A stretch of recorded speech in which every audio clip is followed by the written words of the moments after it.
servers. I want to recap that one. What are the servers which is located, which is in the domain? Which our domain has a like one admin server. There are 5 managed servers. Managed server 1, managed server 2 are assigned to a cluster 1.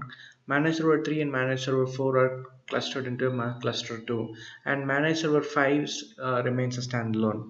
There is one more component called machines, where the machines were used by the node manager to start these servers remotely. Here actually admin server, manager 1, manager 2 are assigned to machine 1, manager server 3, manager server 4, manager server 5 are assigned to machine 2.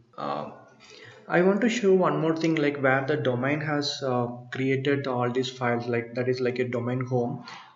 Basically it created under the Oracle middleware, Oracle home user projects domain and test domain. You can also give your own location, but by default it can picked up here. So under this is test domain is my domain name, and this is my domain home. You can find all the set of files, like these are the configuration files actually. So this bin folder has all the binary which is required to start the node manager, WebLogic servers, managed servers and all. There is one more folder under the domain home called servers, where the servers carries the contains the data which is related to the corresponding server. You can find the logs and all there. I'll go through this detail in later one of the other tutorial actually. Okay, now we will start the admin server from the command prompt. So to start the before setting the starting the admin server, I want to say one more thing, like if you want to pass any VM arguments to the WebLogic server, you can use the Java options. Here I'm going to show one example, like where I'm going to pass the debug port which I want to listen in 5005. This is a Java option I have set.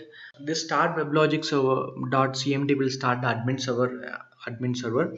Either you can use this start WebLogic.cmd from test domain, or under bin folder. Corresponding files for Linux, it is like start WebLogic.sh file. So I'm going to start this WebLogic.cmd, and you can see that there is the what are the Java options we have set. It has picked up here actually. You see the listening at address 505. Yeah, now the server has started, and if you want to find the what is the listening address and the port, you can also see it from the console here. You can see this is my listening address and the port here. Okay, so now let me stop this server. I will show how to start the manage server from the command prompt. Like for this I have to use the under bin folder start manage web logic actually. Okay, boom, now it's failed because it requires a managed server name. As we know that in our domain we have 5 managed servers. How come the server will know, I mean like this binary will know which server has to start? So for that I'm going to give my manager weblogic.cmd. I'm going to pass a manager server 1. Now it will pick up the manager 1 has to start it, and it asks for the WebLogic credentials. You can see one more thing here at the time of starting, that is trying to connect to the administration server. That means like whenever a managed server is trying to come up, it will try to get connect to an admin server and to get the kind of informations whatever it requires. If the server is not available, it will keep starts by using the older information, and once the admin server comes up, it will pull up all the new information and will update accordingly. And in this for the manager also, you can see this the listening address and the port over here. Now let me stop the manage server as well also. Okay, so here now I'm going to start the manage server 3. Now in this at this time no admin server is running, no other manage server is running, just I'm going to start the manage server 3. And note this is the first time I'm going to start the manage server 3, and you can see what it is happening. So it will ask for the credentials. I have entered it. It will try to connect to the admin server. Yeah, it's failed. The first time when I was starting the manage server 1, admin server was running, it pulled up all the required informations like authentication related, I mean like a user credentials and all. But in this case, manage server 3, it did not have place where it has to pull up the details, so it failed it. So in this case, so if you want to start the manage server for first time, you need admin server has to be running now. And one more suggestion I want to give is, like, if you want to start this any servers remotely, before that please start it in the same machine and locally in the command prompt. That is like how I started manage WebLogic ms3 or ms2, whatever you want. Before that, it is better to start to avoid other issues. Once if you started and everything gets settled down, and if you want to start it from the remotely, there won't be any issues. Now let me start the admin server. Okay, my admin server start it's running now, and I'm going to start the manage server 3. Now this should pass. You can see now it get passed, and you can see also the listening address will be 7005. So this is how you have to start the manage WebLogic manage server from the from the command prompt. For the very first, if you want to start, you need admin servers to be running. Okay, now I would like to show how to start the node manager from the command prompt actually. Okay, so starting the node manager.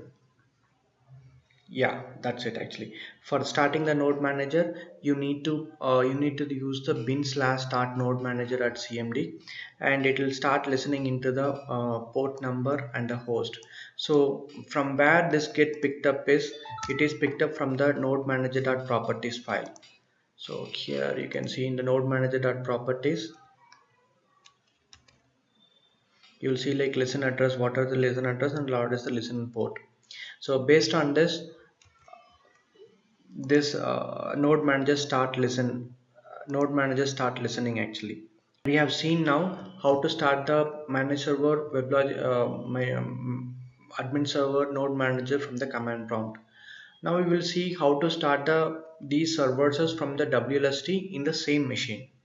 Okay, so for this I'm going to start all these servers. Let me start the WLST. WLST can be started from the Oracle common bin folder, where you will find the wlst.cmd or wlst.sh for your Linux platform. Now the WLST has opened up. First I'm going to start the admin server.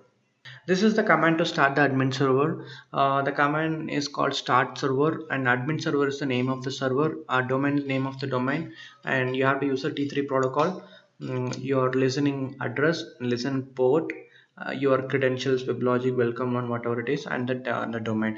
I'm just entering, so it's trying to start the WebLogic server actually. Yeah, now you see like server has started successfully. Okay, okay. Now we will try to start the no manage server. I want to show this because if you want to start the manage server from the WLST, you need to connect to an admin server. So I'm connecting to an admin server now. Okay, now there is one more condition is also there. I'll show what it is. Now I'm going to start the manage server. Okay, you will see like there is one more thing called could not connect to node manager, check that it is running at this port. If you want to start any servers, you need a node manager to be running. And this is I want to start the manage server one. For that, I want the node manager should be running in this listening address and this port. So this is the command, start node manager. What is the listen address, listen port, and node manager home. I'm starting launching it. Yeah, now our node manager has also started. Let me try to start the manage server again.